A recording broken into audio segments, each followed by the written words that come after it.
Well, hello everybody, and welcome back to what is we kid about special editions all the time, but this really is a special edition for me, and we are this is going to be video note number 95, so we're not quite at 100. But this is the end of our journey through Exodus, which began this YouTube channel. And we've been doing two a week since the end of last November, early December. It was either one or the other. So it's been essentially 11 months that we have been in the book of Exodus, and we're going to wrap it up today. And it's just been a great adventure for me. Just kind of starting this thing, didn't know what was going to happen. We were able to upgrade the audio. We've been able to upgrade the video. We got the ring light so that I don't look so awful, and it's been a really neat ride. A number of people have contributed. Mrs. Pastor Cave gave me the mic for Christmas, and those kinds of things. And so if this is of any success, and how do you determine that? But if this is of any success, I just want to thank you for all of you who have faithfully listened to these video notes over the last year.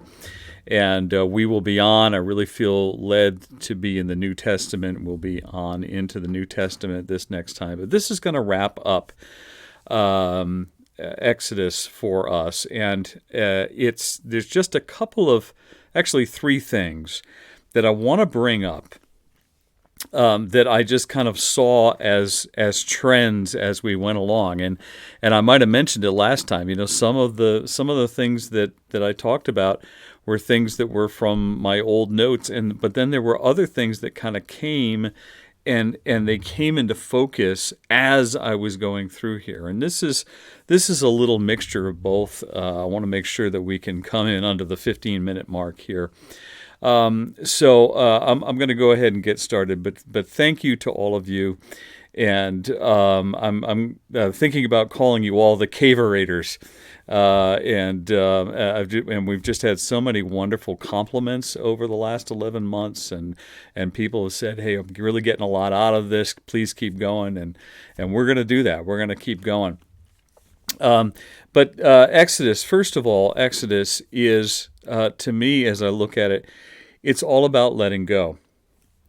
And it's really interesting because essentially the story starts with a mother who has to put her child into a basket, and then there's this incredible salient moment of faith at which she has to push that basket, right? It's one thing to put your baby in a basket and intend to have it go out in the middle of one of the largest rivers in the world.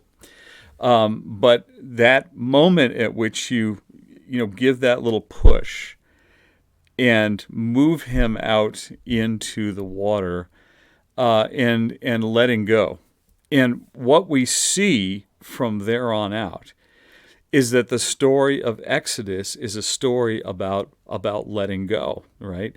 And every time we have these major encounters, we have this idea of letting go of something. We have Moses standing before the burning bush, and what does God challenge him to do? He says, "Let go of that staff." Throw it down, right? It's the only thing you've brought to me here is that staff, and so let it leave your hand so that I can do something great with it. And we see that same thing, and the Israelites have to let go of Egypt. They have to let go of their bondage, and really Exodus is a story about this whole nation learning how to be a nation again. Because they've been in slavery so long that they have a slave mentality, and they're having a hard time breaking away from that. So they have to let go of something, and then every time they decide to take matters, or somebody decides to take matters into their own hands, disaster ensues, right? Moses kills the the guard, the Egyptian guard, and that's, he ends up 40 years in the backside of the desert because of that. And Aaron takes matters into his own hands, and he makes the idol, and that's a terrible disaster, which kind of serves as the opposite of all that. So keep that in mind, that your spiritual journey is going to be about letting things go. That you're already changed. You're already a new creature in Christ if you've asked Christ into your life. But the rest of your life is going to be a challenge to let things go and to let things go. And whenever you take things into your own hands, trust me, it's going to be a disaster, because I've done it myself several times. Number 2, as I said, I'm moving along here, but we want to wrap up Exodus. It's about the journey, right? I mean, maybe the word Exodus, goes without saying, but it's really about the journey. This journey, first of all, from bondage to freedom, but not only bondage to freedom, but then beyond that, moving beyond that, going beyond all of that. And we love the bondage to freedom part, right? I mean, that's just the coolest thing, right? But very often we don't want to go a whole lot further than that, right? I thank you, Lord, for setting me free, but wow, the rest of these challenges that you're having me walk on, that you're having me travel on, this is really hard, and I'm not sure that I want to do that. Again, the lesson is very clear to us here.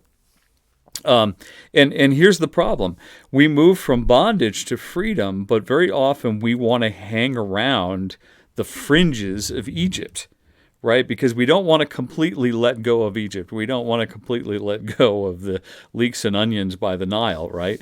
And so we want to hang around the edges. Well, you think about it. If Israel had just hung around the edges of Egypt, if they hadn't truly traveled on, if they hadn't truly gone and separated themselves from the Egyptians, it wouldn't have been very long. They would have been absorbed back into the Egyptians, back into Egyptian culture again, back into Egyptian idolatry and everything that went through it. And they would have been in bondage again, because once a slave pulled back, the Egyptians aren't going to suddenly say, "Hey, we're going to give you free, full rights as an Egyptian." They're going to bring them back as a slave population again. So it's all about the journey. And then the final thing is, and I've kind of will admit to you that I've kind of harped on this over and over again, but Exodus is all about relationship. And we miss that so very often in the midst of this great story. And in the midst of the giving of the law, we forget that there's a whole relationship aspect of this, as I've said on several occasions. Once the law is introduced in chapter 20, it has a way of kind of sucking all the air out of the room. It becomes so much. We get so focused on the Ten Commandments and everything around that. Somebody that I was reading, once described a marriage as it's like a big oak tree in the middle of your living room, and you can try to ignore your marriage if you want to. It's not going to be good, but it's always going to be that oak tree in the middle of the room, and you have to work around it, and you have to go around it, and you have to look around it, and all those things, because it's your marriage.